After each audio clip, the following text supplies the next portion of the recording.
That living room window just didn't look right. True, it's small for a living room window, but that wasn't what flagged it up for us. We'd already discussed the size and decided to have a smaller one in that position for reasons I can no longer remember.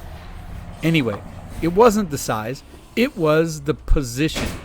It just didn't look balanced. And for us, balance is important.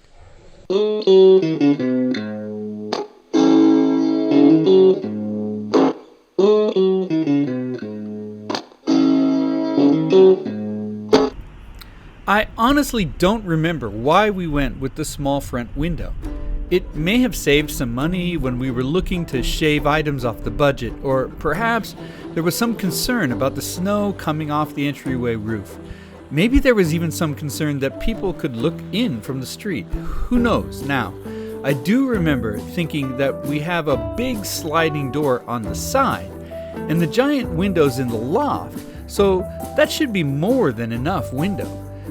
We'll get plenty of sun in the living room, and we have a better view from the side window anyway. So that is where we left it until just a couple of days ago when my wife pointed out that the windows just didn't seem balanced to her.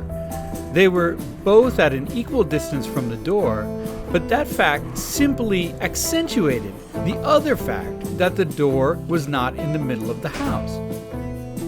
Well, the door isn't in the middle of the house because it's bad feng shui, or specifically kaso, a sort of feng shui-like set of rules for inviting luck and prosperity into the house.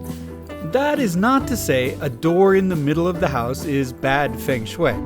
It's just that a door in the middle of a house that faces southeast, that has no side entrance, and a bunch of other specific factors that I cannot recite is bad feng shui or kaso.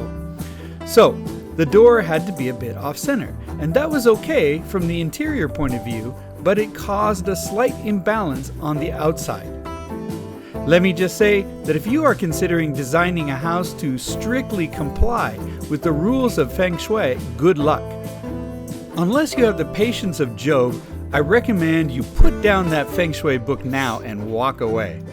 We don't have the patience of Job, so achieving good feng shui was at times only slightly more enjoyable than filling a cavity without Novocaine. But we did it, and we have excellent feng shui, if at the expense of our curb appeal. So the imbalanced window just seemed like an inevitability to me. I rationalized it by telling myself it was more or less balanced under the balcony, and who was likely to come measure anyway? Not that you would have to measure to notice the imbalance. But my wife longed for balance, and to be honest, I preferred it as well. I tend to stand back while she presses forward, and this was no exception. With my encouragement, she took a deep breath and called Shimokawa-san, our builder. We called on a Saturday, Shimokawa-san's day off, but he took the call with his usual abundance of patience. He didn't reject the idea, but he didn't exactly encourage us either. We decided to bring the question to Kubota-san, our head carpenter. Kubota-san, up to this point, has been amazing. Anything that crosses our mind, he has found a way to do. He hates saying no as much as we hate hearing it.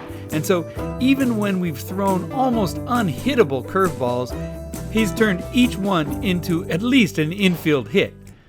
Apologies for that baseball analogy. This was going to be the biggest ask so far.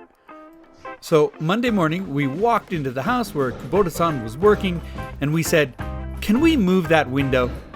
And Kubota-san smiled. It was the smile that he uses when he already knows what the question is going to be. He took a few measurements and said, "Sure, where do you want it?"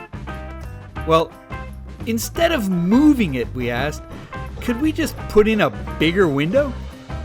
Kubota-san took a few more measurements and said, "Sure, we can put a bigger window in." And that's where Kubota-san became the hero of the day.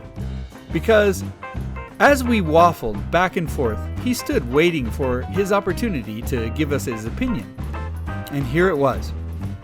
"Sure, It's a little extra trouble to make this change, and yes, you'll have to buy a new window. But if you don't make this change, every time you look out this window, you're gonna regret that decision. It's gonna stick with you forever. You don't want that, do you? So, if you want to change the window, let's just change the window. And with that, we decided to change the window. So, now we have an extra window, which will just have to become part of the office we build out back someday, or maybe the carport, or maybe it'll be a Christmas gift to someone else building a house. But the front of the house is going to look better now, and the view from the living room just got better too. And thanks to Kubota-san, that will be the story we remember when we look out that window.